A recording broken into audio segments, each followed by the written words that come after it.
Há 2 dias do início do tarifaço, o governo de Donald Trump diz que não tem mais tempo para negociar novos acordos. Você vai assistir o que Lula declarou que deixou os Estados Unidos irredutíveis. Não há mais tempo para negociar com os Estados Unidos. Os valores da tarifa e a data que devem entrar em vigor estão definidas.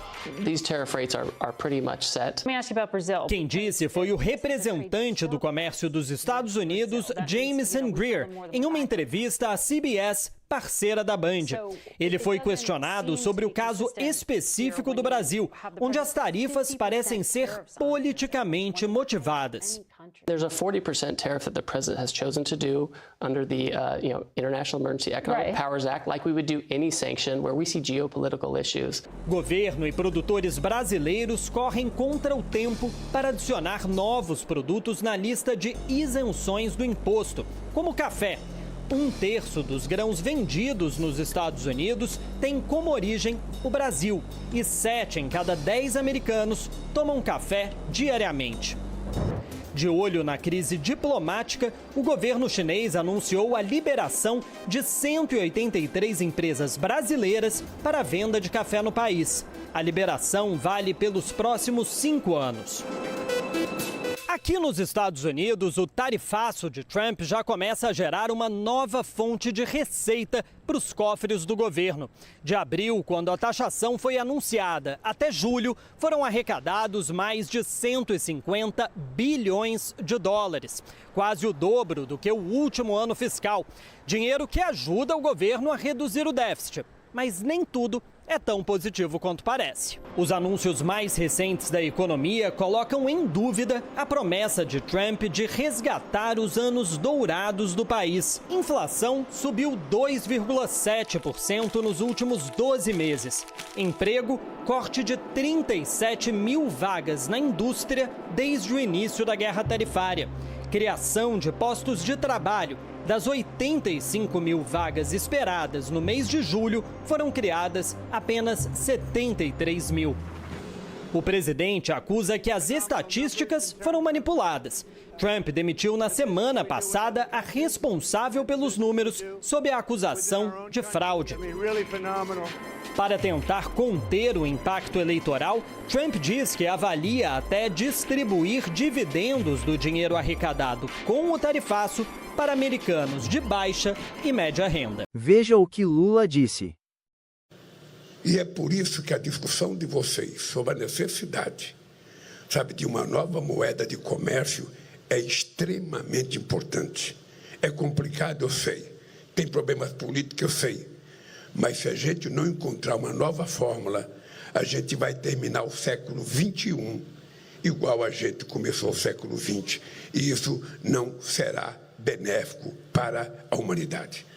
Portanto, companheira Dilma Rousseff, pesa sobre os seus ombros a tarefa de, como presidenta do NB, tentar contribuir com os outros bancos, o Banco Africano, o Banco da ASEAN, o Banco Asiático, ou seja, criar uma nova forma para a gente contar ao mundo de que um outro mundo é possível, uma outra realidade de vida é possível, uma outra política de financiamento é possível, porque senão a gente vai fazer com que a democracia seja destruída, desacreditada. O multilateralismo chega ao seu pior momento desde que ele foi criado, depois da Segunda Guerra Mundial. E o que nós percebemos é que fora do multilateralismo e fora da democracia, a gente não tem saída. Portanto, boa sorte a vocês. Que Deus ilumine a cabeça de cada um de vocês. Eu sei que daqui não vai sair o dinheiro, mas que saiam as decisões importantes para que a gente tenha um novo jeito de financiamento do desenvolvimento sustentável. Veja o que foi declarado pelos Estados Unidos. Antes, não esqueça de curtir e se inscrever no canal. Eu volto a conversar com o nosso analista Lorival Santana. É importante ter a sua apuração sobre o Departamento de Estado americano sobre o Brasil, Lorival. O que os americanos dizem sobre a possibilidade de novas sanções contra autoridades brasileiras, do Supremo, da Câmara, do governo federal? Que não estão previstas as sanções, que não há nenhuma medida neste momento em estudo contra autoridades, seja do STF, seja do governo brasileiro.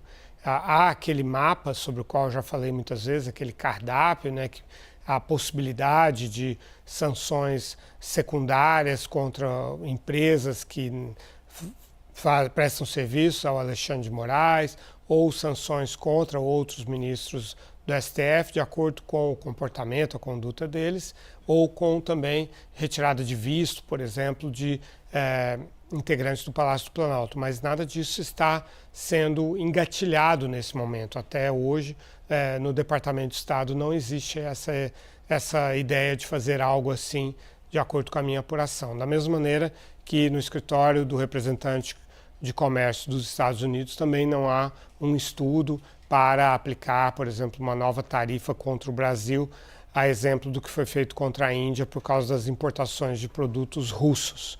Então, o que a gente está vendo agora são ameaças puramente orais, verbais, da Embaixada Americana em Brasília, mas não a preparação para algo de concreto para ser feito. No entanto, aqui no Brasil, os dois lados estão fomentando uma escalada.